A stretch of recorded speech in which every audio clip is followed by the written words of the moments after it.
আসসালামু আলাইকুম আমার আপুরা ভাইয়ারা, কেমন আছেন সবাই? আশা করি সবাই সুস্থ আছেন, ভালো আছেন। আলহামদুলিল্লাহ, আপনাদের দোয়ায় ভালোবাসা আমার ফ্যামিলি সহ সবাই সুস্থ আছি, ভালো আছি। তো প্রতিদিনের মতন আপনাদের সামনে নতুন একটা ভিডিও নিয়ে হাজির হয়ে গেলাম। সকালের নাস্তা দিয়ে শুরু করতেছি। বাবা, কোথায় ব্যথা পেয়েছো তুমি? এখানে ব্যথা পেয়েছো? কোথায় ব্যথা পেয়েছো? কই দেখি।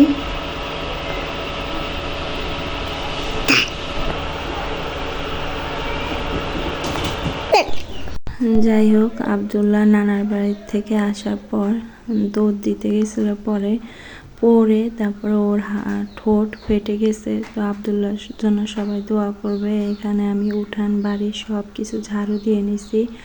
আর এখানে প্রেসার কুকারে ডালটা বসাই দিব। এই যে ডালটা সিদ্ধ করতে দিয়ে দিছি। সবাইকে নাস্তা এখনও দিই নেই, নাস্তা বানানো হয়ে গেছে। তো সবাই এক এক করে সবাই উঠে গেছে, এখন সবাইকে নাস্তা দিয়ে দিছি যার যার মতন। সবাই খেয়ে চলে গেছে, আমি সবাই লাস্টে খেতে বসে গেছি। আসল কথা, বাবার বাড়িতে সবাই একসাথে খেতে বসি, আর এখানে আসলে সবাইকে নাস্তা দেওয়ার পর আমি নিজে একলা একলা খাই। যাই হোক, কিছু করার নাই। যে দেখেন আমার বাবাটার ঠোঁটটা ফেটে গেছে, অনেক খারাপ লাগছে, এত কান্না করছে, এত রক্ত বের হয়েছে। যাই হোক, সবাই দোয়া করবেন আবদুল্লাহ যেন সুস্থ থাকে। আর ওর কোনো শক্তি নেই, হাঁটতে গেলেই পড়ে।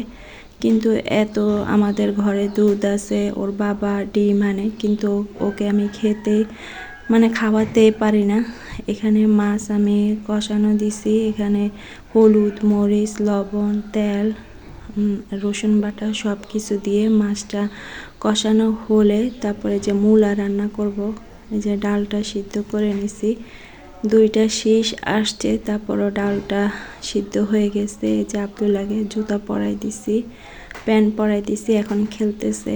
ও খেলতে গেলেও আমার ভয় লাগে যে পড়ে যায় কিনা, তার জন্য আমার শাশুড়ি আর আমি ওর পিছনে পিছনে থাকা লাগে। এখন যদি ওর কাছে থাকতে যাই, এখান দিয়ে আমার কাজ হয় না। এখন কি করব? আমার শাশুড়ি সবসময় ওর কাছে থাকে, আর আমাদের পাশে প্রজেক্ট, ওই প্রজেক্টে শুধু দুধ দেয়, মেন রাস্তার মধ্যে দুধ দেয়। এখন ওর জন্য অনেক ভয় লাগে। যাই হোক, এখান দিয়ে আমার শাশুড়ি পেঁয়াজ মরিচ টমেটো ধনিয়া পাতা কেটে দিছে। আর এখানে যে আবদুল্লাহ, ওর বাবা হেলমেট পরছে, এখন ও পরবে। এখান দিয়ে যে তো আমশি খাচ্ছে আবদুল্লাহ, আমশি ওর অনেক প্রিয়, আমের আমশি। তো এখান দিয়ে আমি মূলাটা বসিয়ে দিছি, এখানে কষানো হচ্ছে। আর একটা টমেটো দিছি, মূলাগুলো এত শক্ত, এভাবে হচ্ছে না। তো আমার শাশুড়ি বলছে যে প্রেসার কুকারে দিয়ে দাও, তাহলে তাড়াতাড়ি হয়ে যাবে। তো ওনার কথা মতন আমি যে প্রেসার কুকারে মূলাটা দিয়ে দিছি। এখানে মূলা সিদ্ধ হয়ে গেছে, আর পেঁয়াজ রসুন দিয়ে বাগার দিয়ে নেবে। যে আমার মূলা তরকারিটা হয়ে গেছে, আমি খেয়ে তারপর আপনাদের কাছে ভয়েস দিচ্ছি। অনেক মজা হয়েছে। মূলাটা বুটের ডাল দিয়ে রান্না করছি। এখানে আমি চালতার টক রান্না করব, প্রেসার কুকারে দিব চালতাটা সিদ্ধ হওয়ার জন্য। এখানে হলুদ যাবতীয় যে মশলাগুলো আছে সব কিছু দিয়ে দিছি, তারপর চালতা দিয়ে দিছি। আমার শাশুড়ি খুব সুন্দরভাবে চালতাটা কেটে নিছে। তো চালটা সিদ্ধ হয়ে গেছে। চিংড়ি মাছ দিয়ে এই টকটা রান্না করব। চিংড়ি মাছটা আগে তেলের ভিতরে আমি একটু ভেজে ভেজে নিচ্ছি। চালতাটা সিদ্ধ হয়ে গেছে, এখন এই যে বুটের ডাল দিয়ে দিব। নারকেল দিয়ে এই চালতার টকটা রান্না করলে অনেক মজা হয়। এই যে দেখেন, আমি বুটের ডাল পরিমাণ মতন দিয়ে দেব। এই চালতার টকটা গরম ভাতের সাথে অনেক ভালো লাগে, টক টক লাগে। আমাদের ঘরে এই চালতার টকটা সবাই পছন্দ করে। এই যে আমি বুটের ডাল দিয়ে দিছি, তারপরে নারকেল দিয়ে দিছি। এখন এই যে তো নারকেলটা দিয়ে দিলাম, তারপরে এই যে চিংড়ি মাছও দিয়ে দিব। তো দিয়ে পানি দিয়ে দিব পরিমাণ মতন। তো আপনাদের কাছে প্রতিদিনের মতন একটা কথাই বলি, আমার ভিডিওটা যদি কোনো অংশ ভালো লেগে থাকে একটা লাইক কমেন্ট শেয়ার সাবস্ক্রাইব করে দিবেন। আপনারা পাশে থাকলে আমি সামনের দিকে এগিয়ে যেতে পারবো। আর যারা আমার নতুন সদস্য হয়েছেন তাদেরকে জানাই অসংখ্য ভালোবাসা আর দোয়া। এই যে দেখেন, আপনারা যদি আমার ভিডিওটা শুরু করে থাকেন তাহলে একটা মূল্যবান লাইকটা দিয়ে দিবেন। এই যে দেখেন আমার চালতার টকটা হয়ে গেছে। এখন এই যে বাগার দিয়ে দিব আর এই যে ধনিয়া পাতাটা দিয়ে দিব। মানে অনেক সুন্দর গ্রান আসছে, অনেক ভালো লাগছে। চালতাটা অনেক টক টক, ভালোই লাগছে। তো এই যে কাঁচামরিচ দিয়ে দিছি আর এখানে এই যে সরিষার তেল, পেঁয়াজ, তারপরে রসুন দিয়ে বাগারটা দিয়ে নিব।